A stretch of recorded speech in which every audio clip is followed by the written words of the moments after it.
I want you to know it was about 35 years ago. I was in the left field at Lewis Park playing softball. And I saw something take place, and I couldn't believe what happened after it took place. Ball was hit to center field, and this guy's going from first base, and he's running, and he's gonna be going into third base, and there's gonna be a really close play at third. And as this man slid into third base, his cleat caught the bag, and his ankle snapped. And you could hear it, and you could see it. And somebody said, "I think it's broken." To which I'm in left field, and I said, "Well, of course it's broken. Everybody could hear it, and everybody could see it." And everybody just stood there. No one moved. I'm talking, there was at least 150 people out watching this game, and no one moved. So this story is not about me. This story is about everybody else. I ran up to the base and I grabbed his hand and I said, "We're going to get you all the help you need right now." I said, "Would you just grab these two fingers?" I looked at a guy and I said, "Hey," I said, "do you know this guy?" And he says, "Yeah." I says, "Does he have family here?" And he said, "Yes." I said, "Can you ask," they said it's his wife. I said, "Could you ask his wife if they have good insurance or not?" And somebody goes, "What are you asking that for?" I says, "Because I'm trying to decide whether to call an ambulance."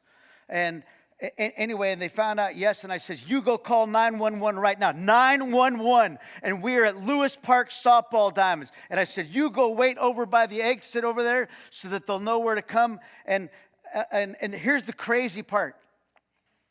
The two highest officials in Stockton Recreation were at that game playing on his team, and they did not know what to do. And I'm thinking, sometimes we just stand there and do nothing. Why did I know what to do? Because I dealt with a lot of injuries over the years working with kids, and I simply was doing what I could. But it's not about what I did.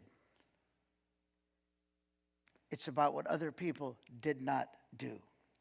There's something incredible about how easy it is to stand and do nothing.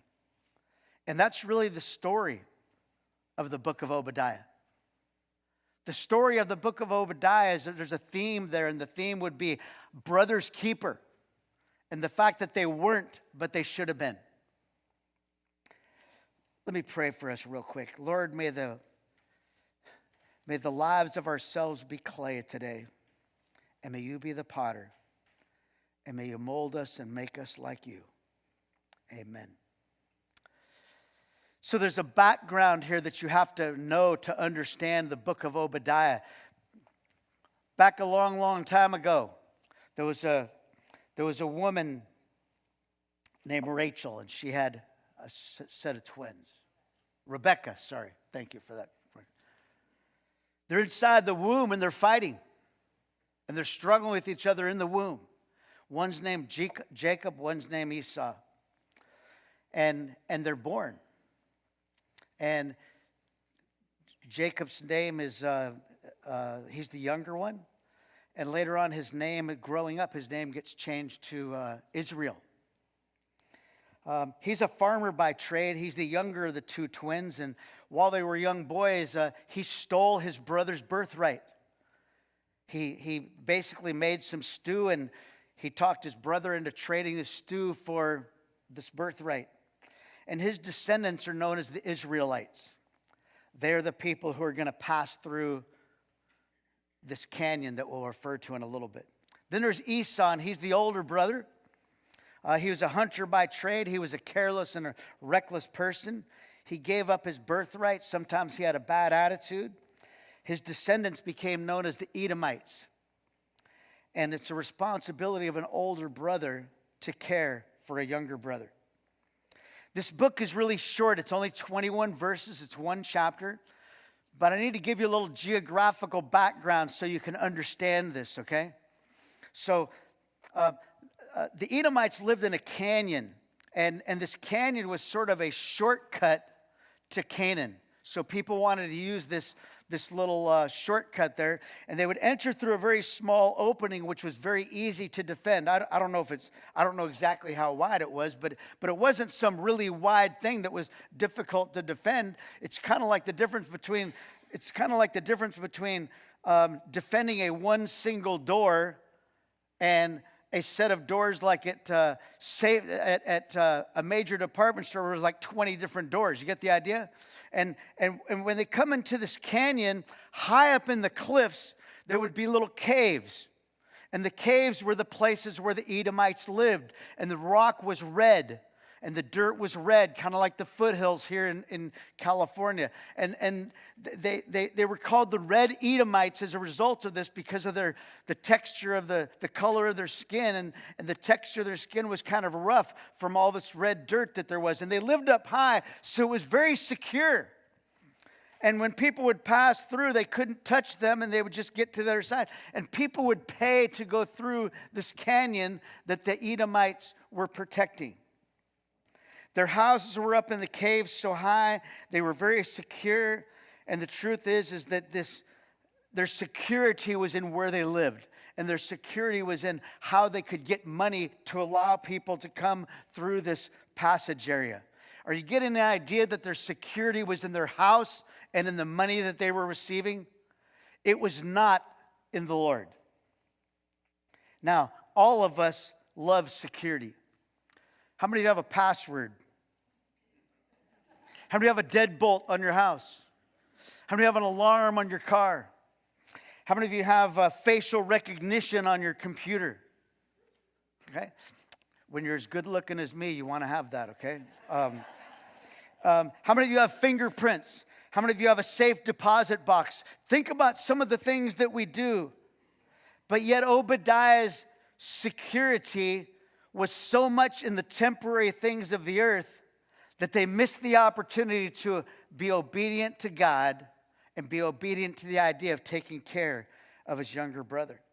Many of you have probably experienced the idea of being the younger brother or sister in the family, or maybe you've been the older brother or sister in the family and you have the opportunity to take care of them. And the truth is that many young people fail to learn responsibility. That's the truth is, they do. There's a lady in this church who runs this preschool program out in Brookside as a part of Lincoln School District. And they've developed every child in the preschool has a job every week just to begin to teach responsibility. Now, you and I both know that these jobs aren't necessarily super important. You know, you might be the line leader for the week, or you might be the door holder and the doors stay open by themselves. You might be the caboose. Okay, you might be the light turner offer or turner oner, or you might be the sweeper, you might be the book picker outer, or you might get to be the calendar turner, or you might get to be the guy that walks outside or the girl who walks outside and says whether it's a cloudy or a sunny day or if it's raining. You know what? You're beginning to sense some responsibility. You're beginning to understand. Don't just sit there, do something. If there was a theme for this morning, that would be it. Don't just sit there, do something. So let me read through this book of Obadiah and gain an incredible understanding of God basically saying to these people, do something. You should have done something. Let's look at verses 1 through 3. This is what I would call their false security and the fact that they did nothing. The vision of Obadiah, this is what the sovereign Lord says about Edom. We've heard a message from the Lord. An envoy was sent to the nations to say, rise and let us go against her for battle. See, I will make you small among the nations. You will be utterly despised. The pride of your heart has deceived you, you who live in the clefts of the rock and make your home in the heights. You who say to yourselves, who can bring me down to the ground? All your allies will force you to the border. Your friends will deceive you and overpower you. Those who eat your bread will set a trap for you, but you will not detect it. In that day, declares the Lord, will I not destroy the wise men of Edom, men of understanding in the mountains of Esau? Your warriors, O Teman, be terrified, and everyone in Esau's mountains will be cut down in the slaughter. They had a pride in their heart. They lived in the clefts of the rock, and they thought they were absolutely safe. It says their homes are up high, which means they have nothing to be concerned about. But the incredible thing is this, is that we learn in verse 7 this idea of the fact that these allies paid to travel through there, and because of that, they were financially safe. But you know, we live in a world where often our personal safety is most important. The two most common prayers in the world to God are about our bodies and about safe travel. Wouldn't it be great if we spent that much time also praying for the work of God to be done? Wouldn't it be great if there was that much energy and that much enthusiasm about prayers for people to come to know the Lord? And for us to be actively living in such a way that people would fall in love with who He is? There's something called the bystander effect. Anybody ever heard of the bystander effect before? Okay? The bystander effect is that issue of, it's the person who just stands there and doesn't do something. Sometimes it's because they don't know what to do. Sometimes it's because they're afraid to get involved. Sometimes it's because they assume somebody else is going to do something. Sometimes it's simply because I'm frozen. And yet, when we're little in school, we say this: pick me, pick me, pick me, pick me, pick me. And then when we get older, it's like, don't ask me, please. Don't ask me, please. Don't ask me, please. Can you relate? Who's the person from our church that's going to go out and simply encourage these ladies one of these Tuesday afternoons over at, it was Tuesday, right? Over here at, you know what? What a blessing just to show up and say, hey, I love you guys. Thanks for what you're doing. I made a couple of sandwiches. You want to pass them out? Just make like 10 deviled egg sandwiches. Make 10 tuna sandwiches. Bring them out. They'd love that. But that's the issue of, that's the opposite of doing nothing. Well, so God judges them for doing nothing. And then the second part of this passage is where we understand their consequences. And their consequences, some of it's absolutely incredible. There's a judgment for not doing anything. And starts in verse 4, and it says this: though you soar like the eagle and make your nest among the stars, from there I will bring you down, declares the Lord. If thieves came to you, if robbers in the night, oh, what a disaster awaits you. Would they not only steal as much as they wanted? If grape pickers came to you, would they not leave a few grapes? How will Esau be ransacked, his hidden treasures pillaged? All your allies will force you to the borders. Your friends will deceive you and overpower you. Those who eat your bread will set a trap for you, but you will not detect it. In that day, declares the Lord, will I not destroy the wise men of Edom, men of understanding in the mountains of Esau? Your warriors, O Teman, will be terrified, and everyone in Esau's mountains will be cut down in the slaughter.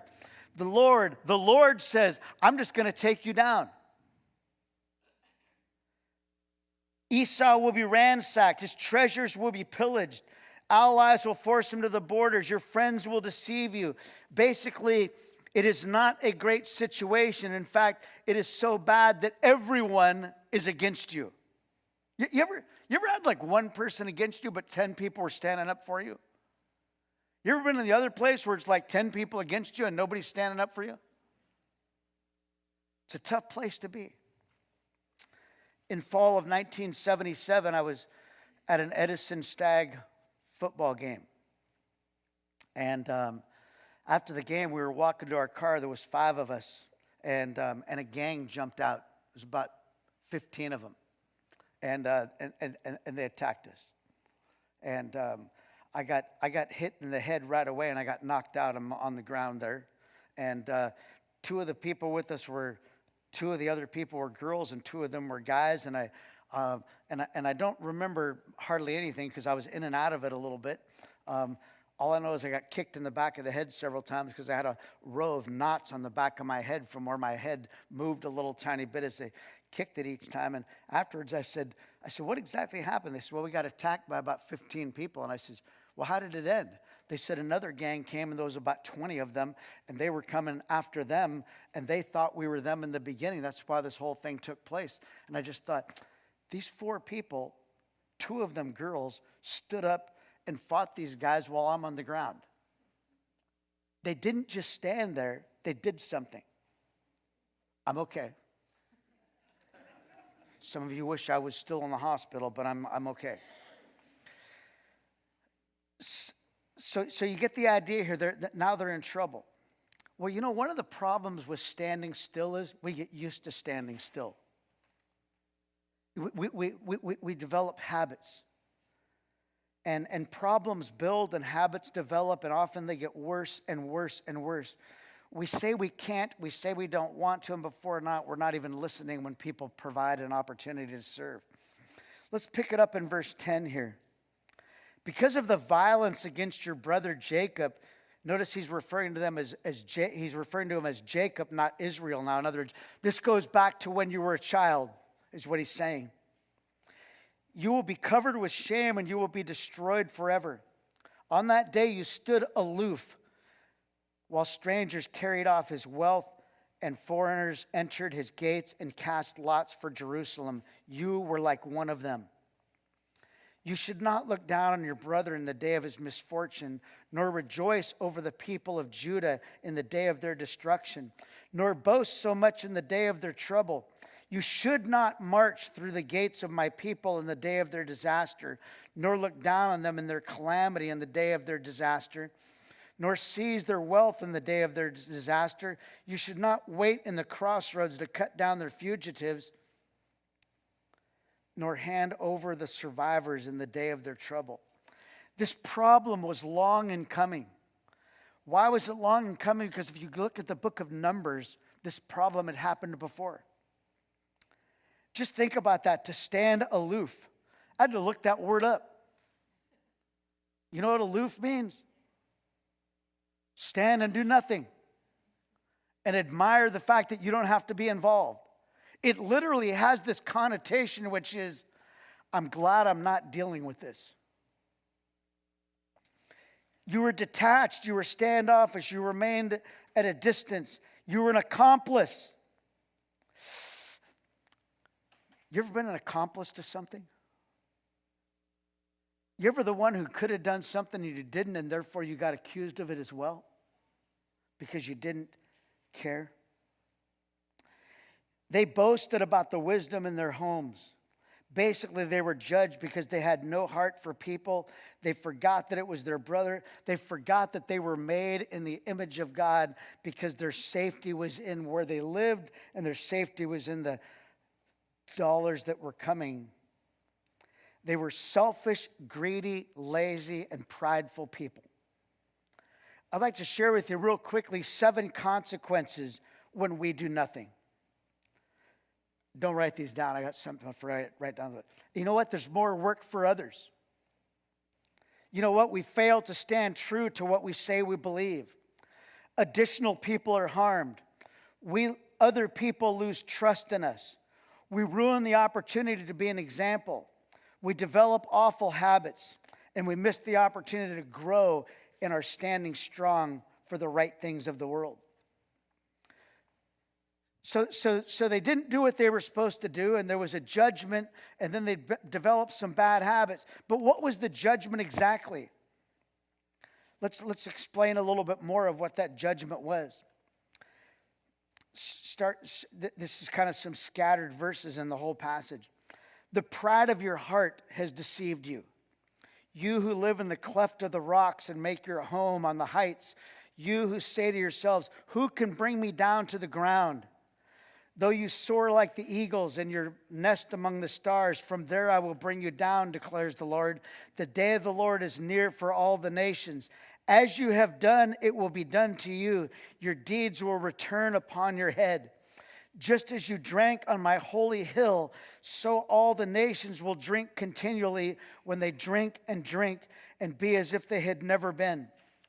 But up on the mount of Zion there will be deliverance. It will be holy, and the house of Jacob will possess its inheritance. The house of Jacob will be a fire, and the house of Joseph a flame. The house of Esau will be stubble, and they will set it on fire and consume it. Does this not sound like the blessing that the father had given to Jacob after he stole the birthright? It's unfolding in complete capacity right here in the book of Obadiah. There will be no survivors from the house of Esau. The Lord has spoken. People from the Negev will occupy the mountains of Esau, and people from the foothills will possess the land of the Philistines. They will occupy the fields of Ephraim and Samaria, and Benjamin will possess Gilead.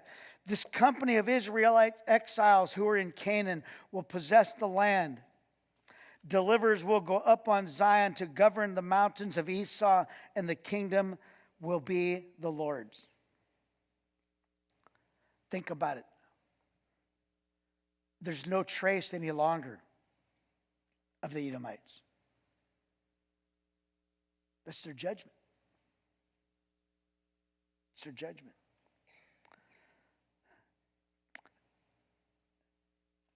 Do you know the Lord has invited you and I to be his workman?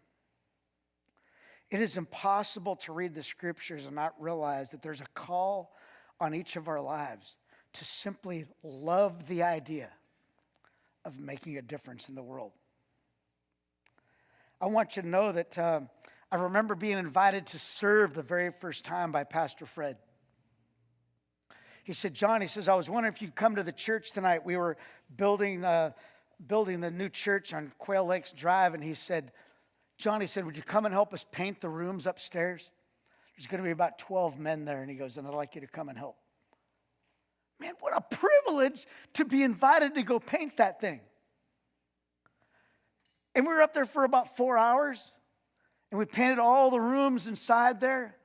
There was about 3 of us in a room, and we each took, it must have been 4, there's 4 walls in a room, sorry. It must have been 3 others besides me, and we each took a wall, and we finished the wall off, and then we switched walls to make sure that there wasn't any little mess there, and then we moved on to the next wall. I felt so good about doing something for the Lord for the first time in my life, instead of just being a selfish kid in a youth group who was first in line for snacks. Then I remember about a little bit later, and somebody calls and says, John, I was wondering if you work with junior high kids at the church. I'm like, me? I'm like, I was the biggest punk in junior high. And then I go, hey, maybe that'll give me some insights into these kids. You know what? I'm so thankful for those invitations. I've tried to live by a pick me attitude. Not a don't pick me. Don't ask me. Don't ask me. I don't know how. Well, then let's learn. I don't want to. Then change your attitude.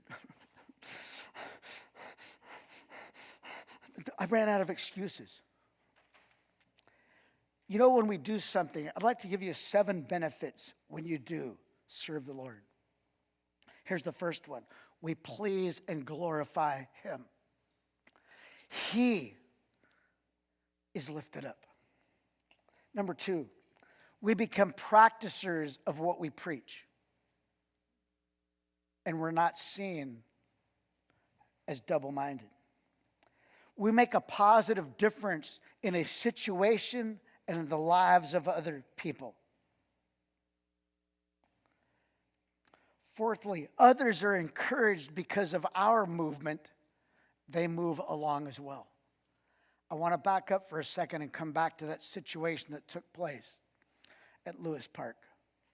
The number of people that finally went over there was really, really high. They just needed somebody to start the path. Here's the 5th thing. We grow in compassion and the use of our gifts and talents. You know, a lot of us have untapped resources that we haven't used because we haven't gone about trying to use them yet. Here's the 6th thing. The body of Christ is helped. And the 7th thing is that the lost see the work of the Lord. In August 1982, a baseball player by the name of Jim Rice, an outfielder for the Boston Red Sox, had been in the midst of a nationally televised game when he saw trouble befall young Jonathan Keene. The Keene family had been excited to visit Fenway Park. We had been given some really great seats, Dad said, in the second row, and we were excited to see what was going to take place at the ballpark, and we were so close to the action that it was absolutely phenomenal.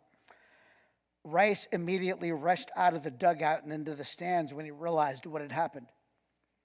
It was a foul ball that had come and slammed off of one player's bat. It was just a rocket, Tom said, of that foul ball. You couldn't even see it. In fact, Tom thought at first that the ball had hit the side of the dugout, but it hadn't. Tom turned to find his son with blood streaming down his head. The next thing I remember was Jim Rice being in the stands and picking him up. Rice had acted quickly, later estimating that he reached the young boy in less than 10 seconds. He leapt into the stands, grabbing young Jonathan in his arms before anyone else could react. He carried the boy down into the Red Sox dugout with Tom and Jonathan's little brother following close behind. The Red Sox medical staff was the fastest way to get help, and Jim made it happen. Jonathan was soon bundled into an ambulance that had been on standby for baseball players. Children's Hospital in Boston was only 1 mile away, which meant that Jonathan was in neurosurgery in less than 30 minutes after the situation had happened. The bleeding on his brain could be relieved quickly before permanent damage was done. The Keene family credits Rice with saving Jonathan's life.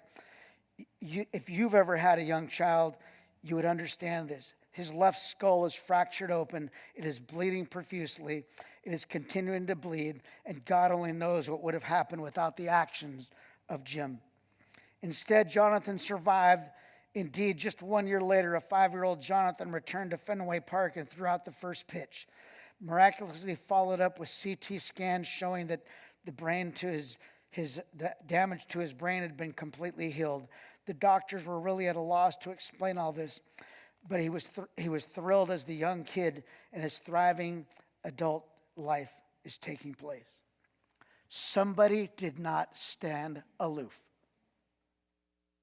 Anybody remember that story? Famous picture of Jim running with the boy. I hope that your house is a place of ministry. Hope that your wallet is a place of ministry. Hope that your time is a unit of ministry. I hope that as you live through life that you find yourself as an agent of change, as an agent of God, simply making a difference in the world. Oftentimes our security gets in the way of us doing something. But I think that all those things that give us a little bit of security can be used for incredible resources. It's absolutely phenomenal. Let me close with a little story. There was a church over in the Bay Area.